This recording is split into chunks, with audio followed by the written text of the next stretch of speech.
REED-BBS, BBS.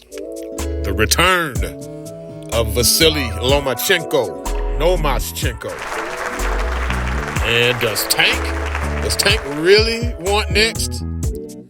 Let's get into the fight, of course. Loma's impressive stoppage of George Ferocious Kambosos. It was vintage Loma, man. We saw the high guard. We saw the southpaw jab, left cross. Early Loma was economical with his punch output, yet he was busier than Kambosos. Kambosos' only chance was to go balls to the wall aggressive, which he never did. Loma was keeping Kambosos on his back foot, flurrying and punching in combination whenever Kambosos' back touched the ropes. He had, just in round 2, Loma had an 11-2 connected punches advantage over Kambosos. Kambosos, everyone knew he couldn't beat Loma off of his back foot, yet he repeatedly found himself just there on his back foot, giving ground, retreating. In the 4th, Loma started opening up, headshots with both hands. After downloading information, the term that was coined by Andre Ward, and it's been abused by TopRank broadcasters who love them some Loma, boy. Tim Bradley, Joe Tessitore, they love the smell of Loma's dirty draws. The bottom of Loma's nut sacks, they right there sniffing it,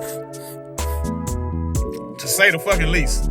But yeah, I mean, I like Loma too, but pump the brakes up, come up for air, you know what I'm saying? There was the signature pivots and spins, the feet work, which we all love. In the 4th, Loma had a 21-1 connected punch difference. He was doing a paint job on Kambosos without getting touched with anything meaningful, yet even with that performance, Loma's fair skin, it betrays him. He bruises, he marks up without barely getting hit. I can recall one legit hard left hook that Kambosos caught him with. It did no damage, but it did mark his face up. Led to the eventual bruising and marking up of Loma's face. But yeah, 7th round, he really started ramping up the body attack. More southpaw jabs, hooks off of the pivots, and hooks mid-pivot. Just the mental and physical pressure that he kept on Kambosos. You can see it taking a toll. Loma, it ain't just a physical ass whipping, it's a mental ass whipping, because he was right there on Kambosos the whole time. Kambosos, his right eye was scratched the fuck up, bruised, cut, and battered from the litany of left crosses. 11th round, 2 knockdowns, each from left hooks to the body, forced Kambosos' corner to throw in the towel. Nomaschenko.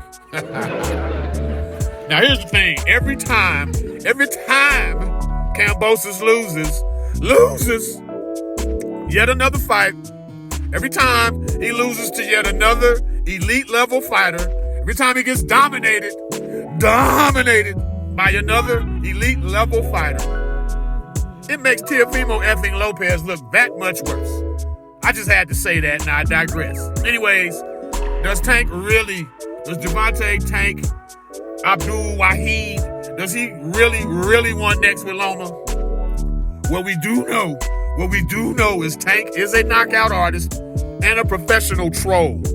He has a habit of saying slick shit via social media in and around other dudes' fight nights. So of course he's tweeting during Loma's fight night, just as Tank insinuated he would KO Bud Crawford at 147 pounds.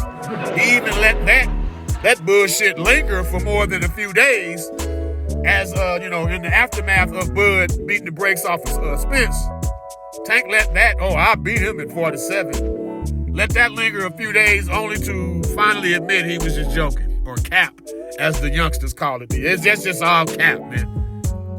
Literally, Leonard Ellerbe and Mayweather Promotions have intentionally kept Tank Davis away from Loma, who has called Tank out by name for years, since Tank was at 130 pounds. There was a time Loma was at 130 with him, calling Tank out. They showed no inclination to fight Loma at all. Now, maybe age and a couple L's later, maybe Tank means it now.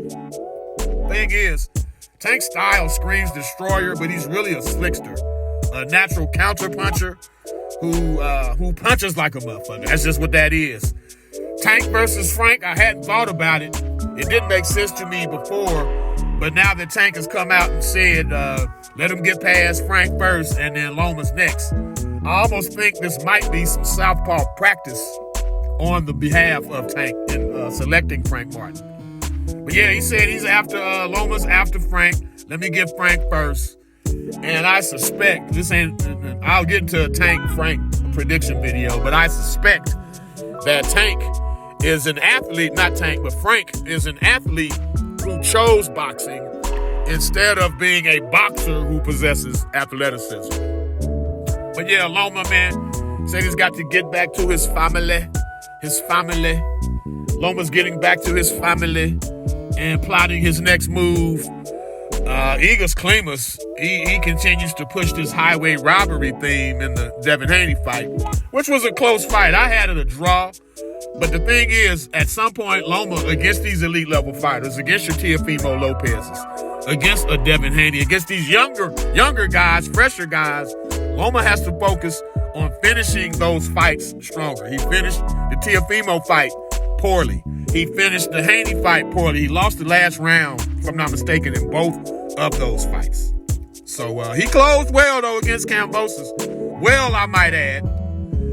The truth of Vasyl Lomachenko is somewhere in the middle of the real-time on-air fellatio that ESPN performs on him and those who merely look at his losses instead of the circumstances surrounding those L's. But I'm all for Tank versus Loma, assuming Tank gets by Frank Martin. And we'll see, man. REED-BBS, BBS. Blackbird Sugar, Bachelor's in Boxing Studies. Television! Fred Sanford of the Fistic Arts. When all is said and done, there's nothing left to say